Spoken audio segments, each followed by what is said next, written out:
Welcome back to Energetically You. I'm your host, Megan Swan. Here on the podcast, we talk all things optimal wellness, abundant mindset, and empowered decision-making. I'm a wellness coach and consultant and the founder of Megan Swan Wellness and Sustainable Integrated Wellness Approach. I work with high-performance women to thread more wellness into their lifestyle so that it can become a way of life and not just a check mark on their to-do list.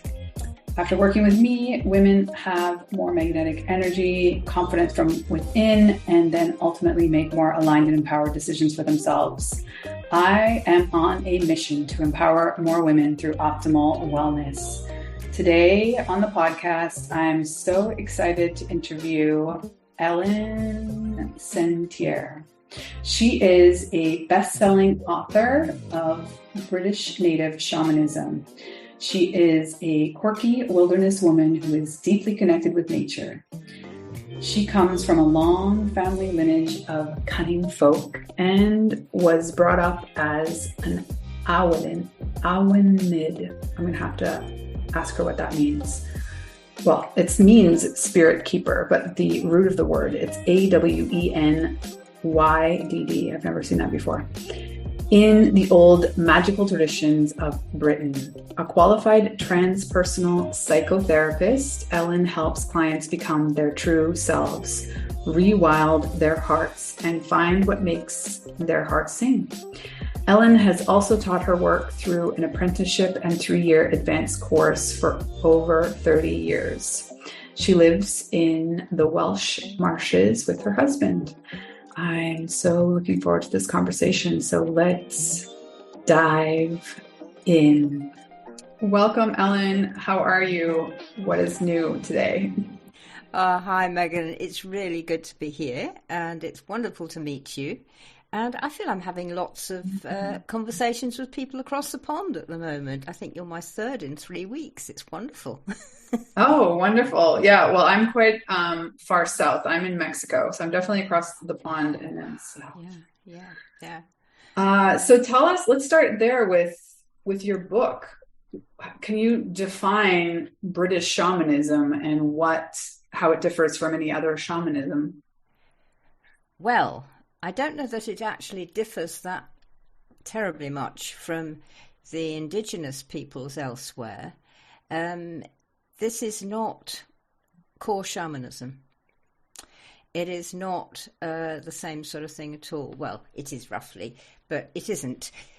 Because this has been going on for thousands of years. My family have been involved. They've been following the old ways for generations, many, many generations. And so in that sense, it's not something that you go away on a weekend course or learn over, by going abroad or anything like that. It's here. It's the real thing. It's what's been going on for years. Of course, we've been keeping our heads down for the past couple of thousand years because we started to get quite a lot of bad press.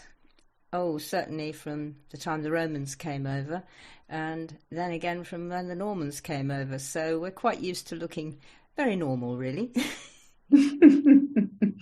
Well, so tell us a bit about what it was like growing up for you and having that sort of weaved into your life. Well, for me, of course, because it was woven into my life right from being a baby, it was normal. So my problems really began when I went to school. And not so much in the village, because I grew up in a little village, first on Dartmoor and then on Exmoor. And so the village people, some of them were also into the old ways and some of them were not. But they all knew about each other and we all knew about each other. So it wasn't really terribly hard then. But of course, when I went away to what we call secondary school here, when I was 11, it was a lot different because you were meeting people in the town, people who didn't know anything about this. And it was very, very easy to make a mistake and to start telling the other children about, wasn't it wonderful? I was out with Uncle Jack last week and he just put his hand up as usual, and a minute later there was a wild hawk on his fist. Mm. And that's normal to me, but all the other kids, they're going, what? You're making it up. And that's quite hard to go through. Mm-hmm. So again, I was learning to keep my head down, but not stopping. And we had wonderful times celebrating the seasons, of course. We celebrated the dead, and something which is quite odd for many people is the children, particularly the girls, would help prepare a dead body in the village. So I was used to it, You'd hear from mum sort of, well, Granny down the bakery, she died on Sunday, you better go around and help Mrs. Webber to put her to bed. And so you did. Mm-hmm. And you get quite a different attitude towards dead bodies and death. So that was very different. We celebrate, as I said. We live with nature. I am a wilderness woman. I was grown up, as I said, I grew up on the moors, grew up in little villages. So it's very much in the blood. It isn't really about... I think, well, I've got students who've done other trainings and things like that, and they've learned things late on, whereas I grew up doing them. Come on, we're going up the hill, we've got to celebrate May Day. Mm-hmm. And so that is a big difference, because it's a normal sort of thing, and it's what your village did too. That was something I found, it was great fun when I came up here to Shropshire, because I was born, as I said, down in Devon. Lived down there for a long time, went to London for 25 years, came back and sort of moved up country. So I was used to Devonshire ways. That's what I grew up with. Shropshire ways are very similar, but I've met a lot of magic people. Again, you wouldn't know them, pass them in the supermarket, they're just like me, just like anybody else. And they've got slightly different ways here. And that has been very interesting. I've got friends in Scotland, their ways are a little different.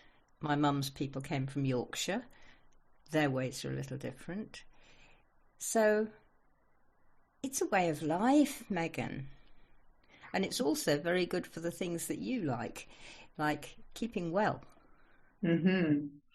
Yeah, no, I'm fascinated by it. Can you deconstruct this word? Like, what is, I've never seen it before, and no, I don't know how to pronounce it. Awenydd? Right. Awenydd. Awenydd. Oh, I completely didn't have that. It's Welsh, which is the old British language. So double D is sounded like TH. That really helps you, Yeah, thank you. When you get double L, you have to go, oh, which sounds really weird. It's very similar to Cornish and the languages they speak in Brittany. So it's very much a west coast of that side of Europe. Has a lot of similarities. Okay, so that way it sounds a little bit more like wind or spirit. Well, it does. Arwen is the word for spirit, and the YDD, the ith on the end of it, is a person who is a spirit keeper, one who knows spirit. The plural is lovely too, awenydd. So you add, when there's lots of you, you add ION on the end. Ashun, I like it.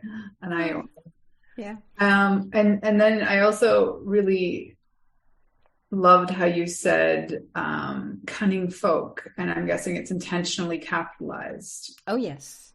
Tell me about that. What's your concept of cunning, first off? Let me ask you one first and start it off. Well, at this point in my life, I would say sort of like a magnetic energy. Mm-hmm. Yeah, it is. And cunning is similar to the word con, and the old word con means to know. It doesn't mean to sort of do somebody out of something. Mm-hmm.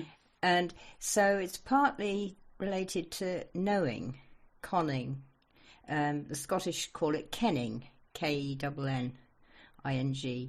And so it's the people who know. And if you know anybody called Cunningham, for instance, their family will go back there. Because Cunningham is one of the old names that grew out of Cunning Folk. So Cunning Folk are people who know the ways of herbs, they know the ways of trees, they are very empathic, they can very likely, like we say in coaching, we say read the room. Well, you can read the room. You can go in there and you feel the energies. So the magnetic energy is good, you see, because you feel the energies. And you know the old ways and you practice them. You know them by doing rather than by learning in a book and going through exams or anything like that. And you sometimes learn by falling flat on your face, of course, because everybody does that. Yeah. And does that help you at all? Because they've been so it's almost ages. it's like for me that knowing is the being, is the embodiment, is sort of the more recently popular term. Yeah. Embodiment's quite old. You embody spirit, which of course we do anyway, but when you know that you're doing it consciously. So in a sense, the Cunning Folk are conscious. You do this consciously. You go out into the garden and, you're going to go and look at the lettuces or something, but you're also looking at them energetically so that you're also feeling that, that ground's a bit dry, or, that ground's a bit wet. I need to do something about that. When you're really into it, you completely confuse the neighbours if you live in a town, because they're saying, "You all right, guys? What would you like? Shall I put some straw down beside you?" And they say, "Who are you talking to?" "I'm talking to the lettuces, but don't you?" So you can look a little daft, but depends whether you mind looking a little daft. Yes. Well, can we circle back a bit? Because I feel like I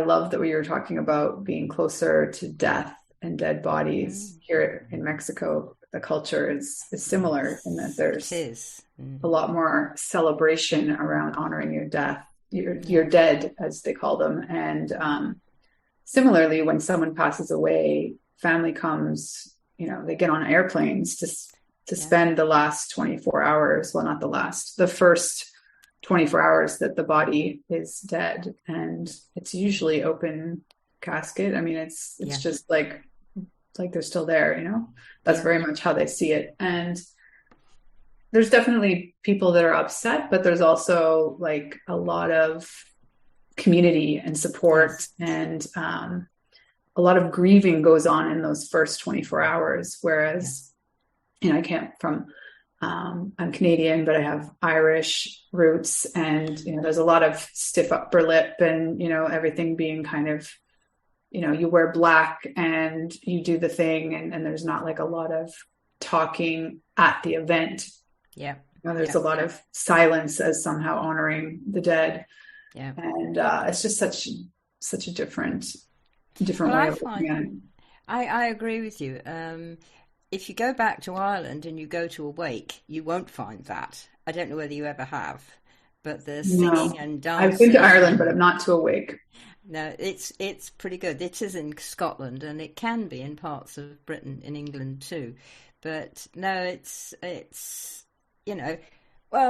George is gone. We're going to have a party. We're going to celebrate the old bugger because he's gone and he's all right in life, Okay, so he sort of did you down on that, but it's all right, really. And you get all of this stuff coming out.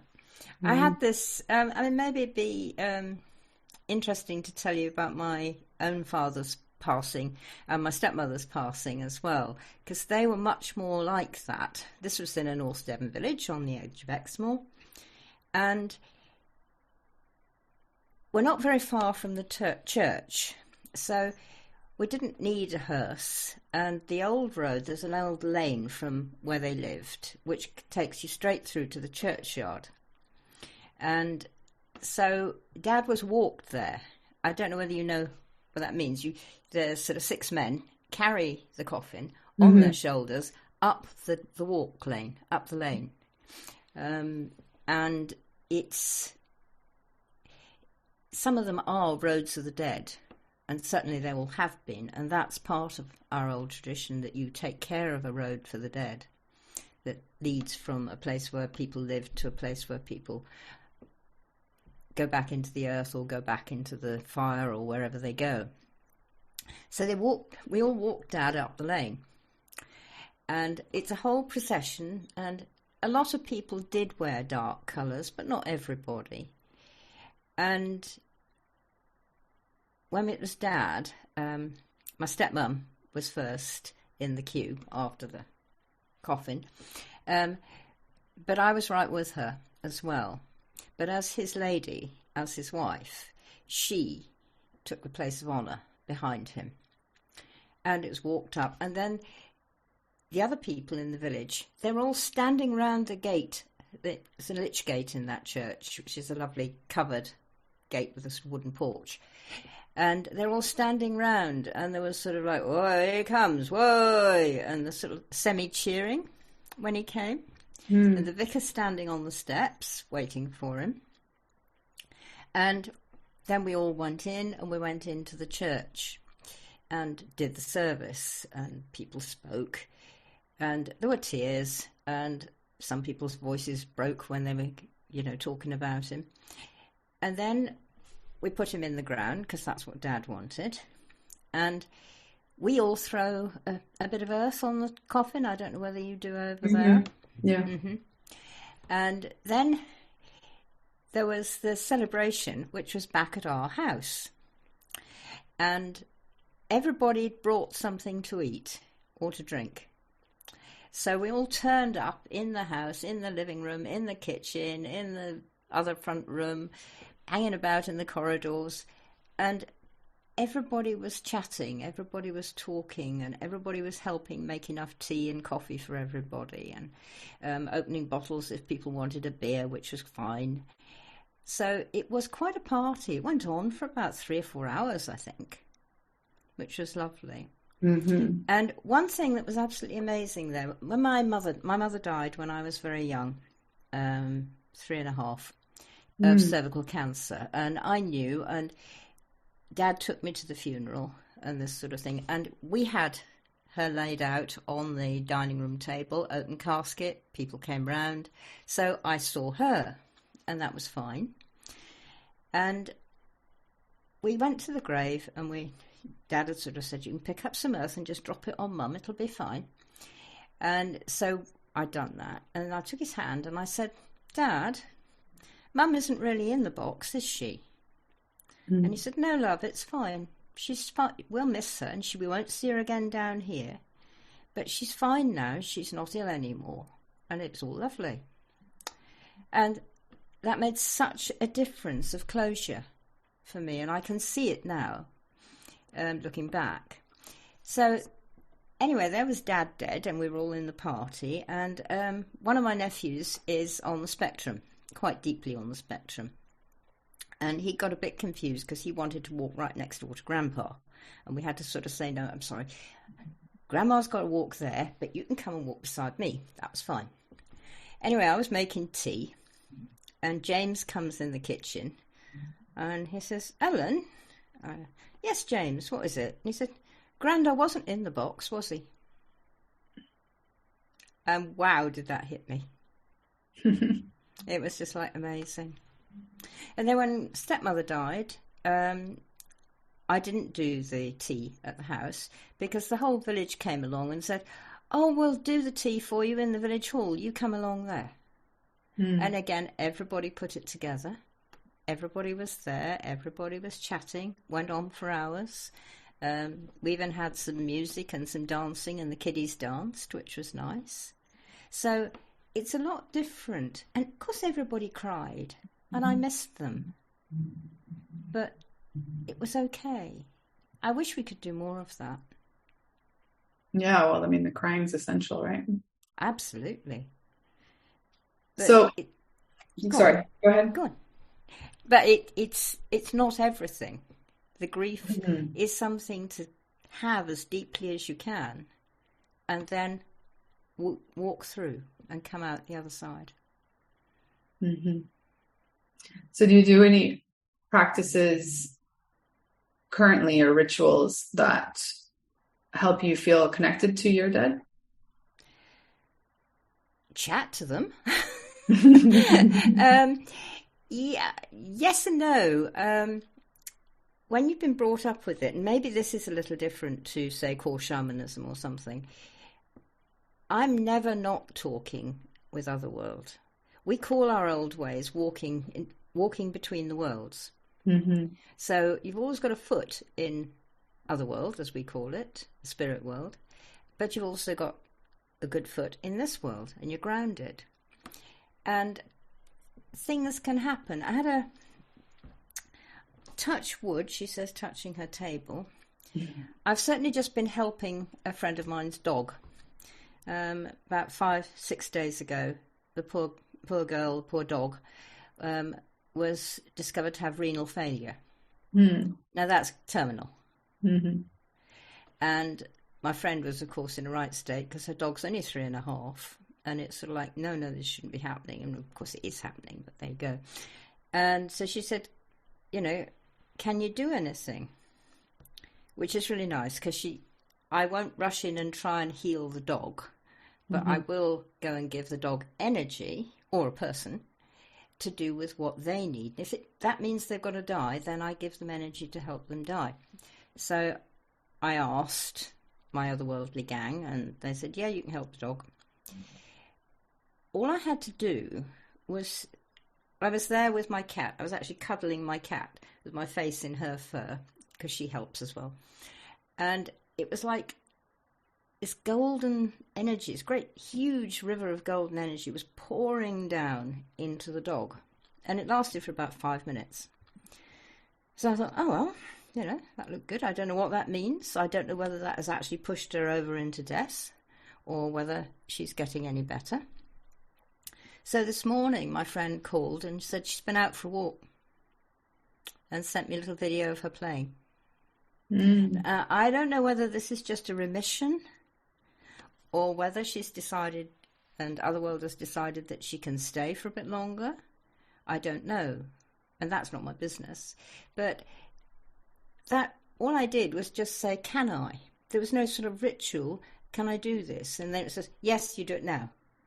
And you know that inside you. And yes, you've got to involve with the cat, because the cat's like what we call my familiar spirit. So the cat and I were there sending energy to the dog. And then all of a sudden it just goes, turn off. And it's gone. You go, oh, right, okay. I'll wait and hear what's happening to that.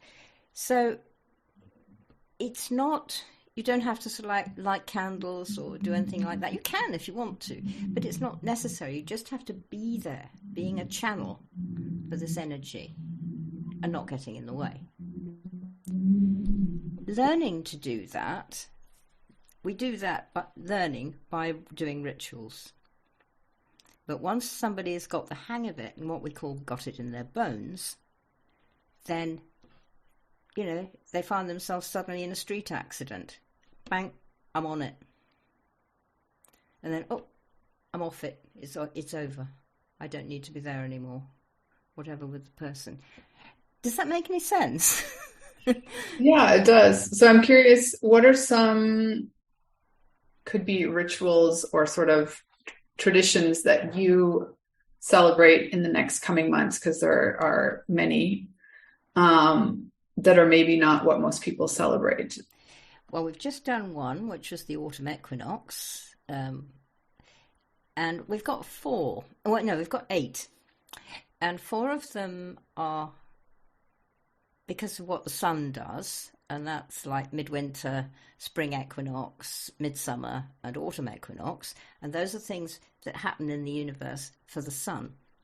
Mm-hmm. But in the middle, in between each of those, we've got 4 more, and they are particularly about the earth, what the earth is doing. So at the autumn equinox, that is the beginning of winter. and it will go, well, no, sorry, that is the middle of autumn. That is autumn coming in. I'm getting this wrong. Excuse me. Start again. Autumn is the beginning of autumn. Then the next one we call Samhain, which is spelled Samhian, and it's Halloween. Mm-hmm. Now, that is halfway between autumn and midwinter. So midwinter is called midwinter, so Samhain is the beginning of winter. And then the other side of winter, halfway between midwinter and spring equinox, we've got what we call Imbolc. Now that's got funny spelling too. It's Imbolc, and we don't say most of it, we just say Imbolc. Instead of Imbolc, which you can say that, but people may not recognise you. And that, being in between midwinter and spring equinox, that is like the end of winter and the beginning of spring. And it's a turnover. Each one of those is for us a threshold. So you arrive at this. Autumn equinox I love. Well, I love the equinoxes because it's that balance point. You know, the 2 moments in the year when you've actually got 12 hours of daylight and 12 hours of dark. And there are only those 2 moments at spring and autumn when you have it. And it's a real pivotal point. So one of the things we do, it's part of the practices, is as you come up to any of these seasons, what has happened to you between this season and the last season? And you can just sit there with a cup of tea and the cat in your lap if you want, and make a list of what's happened. And it's quite nice to have a 2-column list so that you've got the things that you didn't like very much and the things that you did like. And you then go through what we call a thanking thing, because even the things that you didn't like, even the things that hurt, that you wished shouldn't and couldn't have happened, they will all have brought you something. They will all have brought you gifts. They will all have had something for you to learn and grow from. So go through them and sort of say, well, you know, that man ran into my car and it was really annoying and it cost me 500 quid or something. What did I learn from it? So you go right back over the whole event and you sort of think, well, actually, I wasn't looking when I came out of that turning. Maybe. Mm-hmm. You know, or maybe he learned something because of the way you responded to him. And so you actually go through this thing, and there are pivotal little moments that happen in your life, like you drop your favourite teacup and smash it, and that's sort of pretty heartbreaking, really. But it's sort of like, okay, it's gone. Yeah, and you just go through those the evening before equinox, and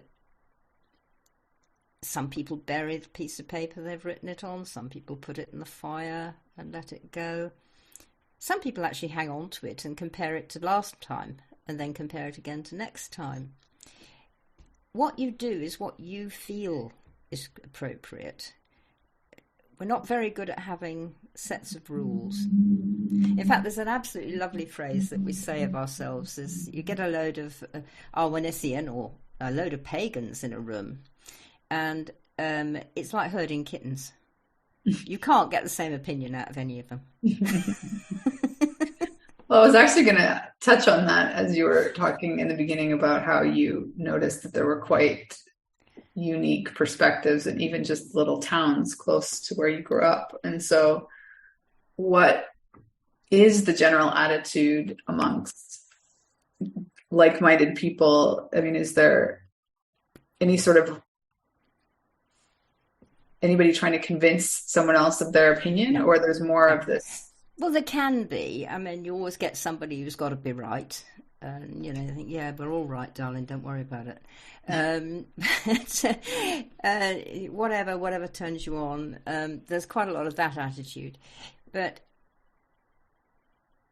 no, I mean, there are as many opinions as there are people. And we're all I suppose we're really quite anarchical in a way. We're not ruled by each other. Then be somebody who's walked further down the path than you and you really respect them. And I've got a couple of people like that. And I'm going to ask, Leela what she thinks, because I know she's got something to say.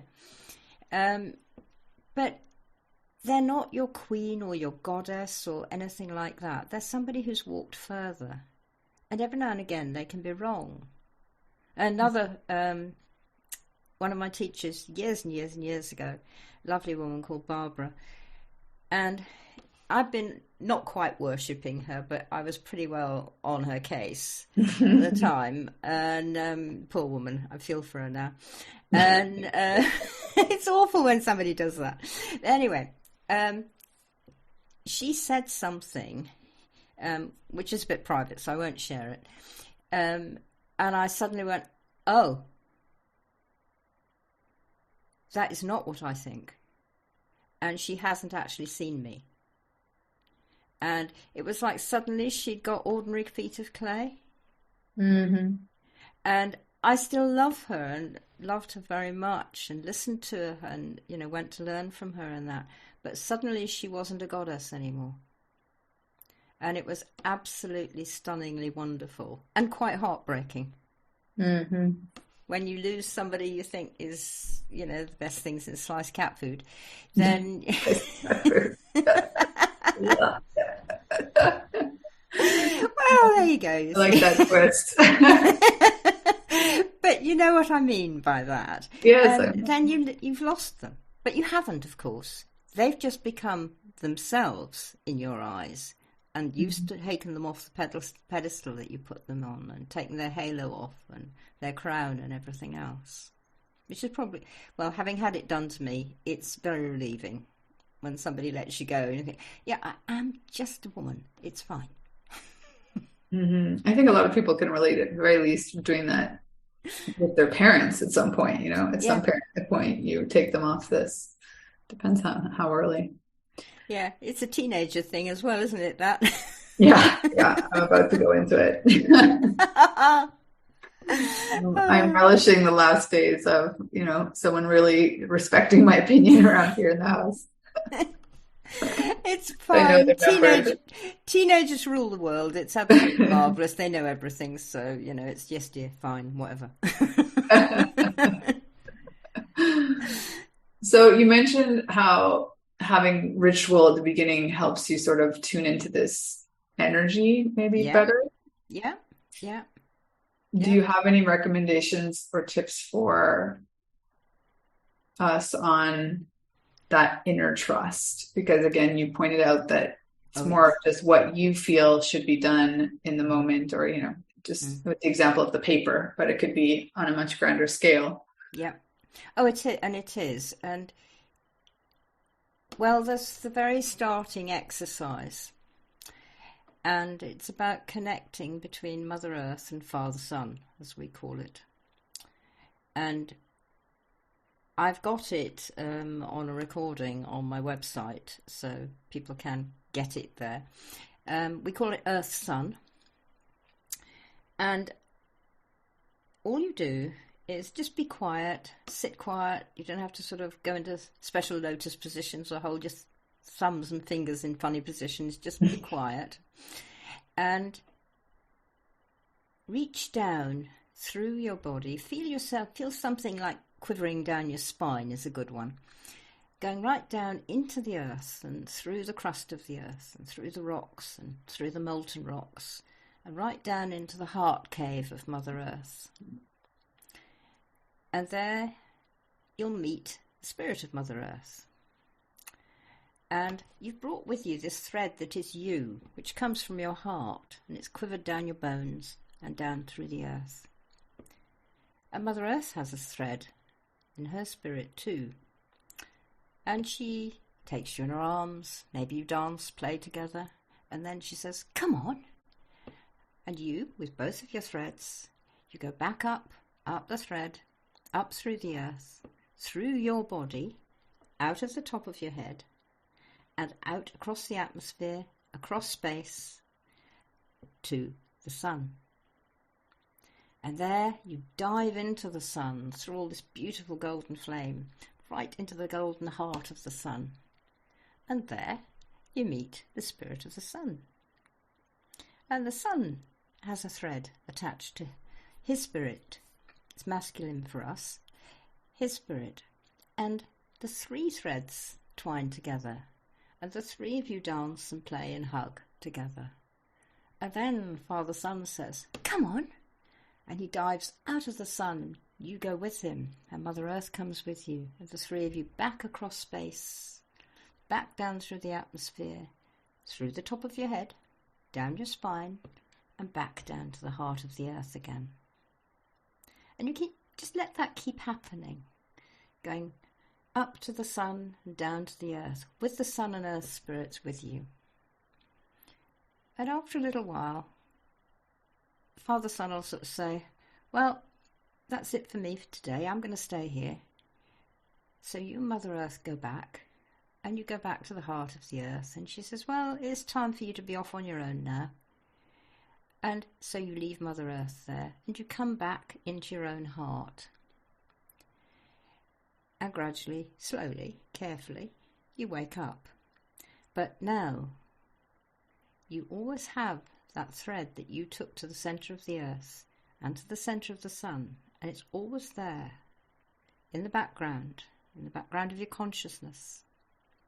And you can draw on that all the time.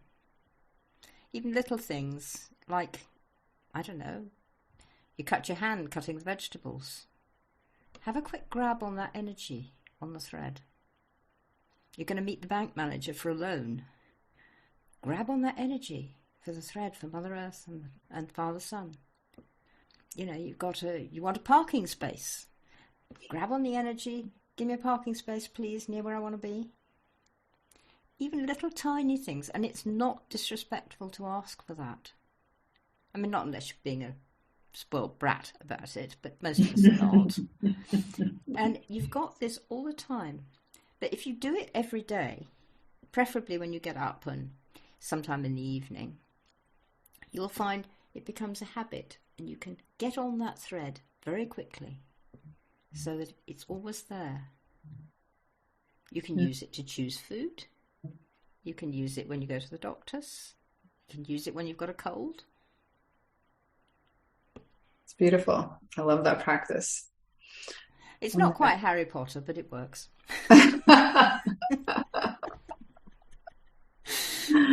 Well, tell us, Ellen, what is the best way for people to get in touch with you? You mentioned your website. Is there anything else in specific you want to draw people's attention to? The website is the best place to get hold of me. And what you might like, I don't know whether people do calls through Zoom and things like that, but you can book a call with me if you want to chat with me through the website. And that's a very good way of getting in touch. And if you look on the website, you'll see lots of things that I do. I do retreats for women. I'm just starting a new one next year, which is soul retrievals for business women. Because when you're really pushing your business, and I'm sure we all know that, you can lose bits of yourself. Because I can't manage that now, I've got to do this. And it'll be some work, and I hope a retreat where you can find that bit again. So you can find what I do on the website. You can get in touch with me on Facebook and Instagram, it's just my name. And love to meet you. Wonderful. Where are your retreats usually? Are they close by where you are? Yeah, at my home. I live in a huge, great, rambling old farmhouse in the hills in Shropshire, miles from towns and miles from any main roads. And I can put up 8 people here. And so the retreats are 8 people plus me and another friend who helps me. So they're small. Sounds magical. And we go and walk in the hills and play in my garden, which is wild and enormous. I can imagine. Well, it's been a pleasure getting to know you, and I look forward to keeping in touch. Any last little bit of wisdom you want to leave us with? Oh, go wild, people. Go wild. Be spontaneous. Climb out of your box. Have fun. Perfect. We'll leave it there for now. Thanks, Ellen. Thanks, Megan. Thank you so much for being here and listening in to Energetically You. If you want to support the show, you can share the episode with a friend, subscribe on your favorite podcasting platform, possibly give us a 5-star review if you feel so inclined. And you can always follow me on social media. Tell me what you thought of the episode. You can find me on pretty much every platform at Megan Swan Wellness. Hope you have an amazing day.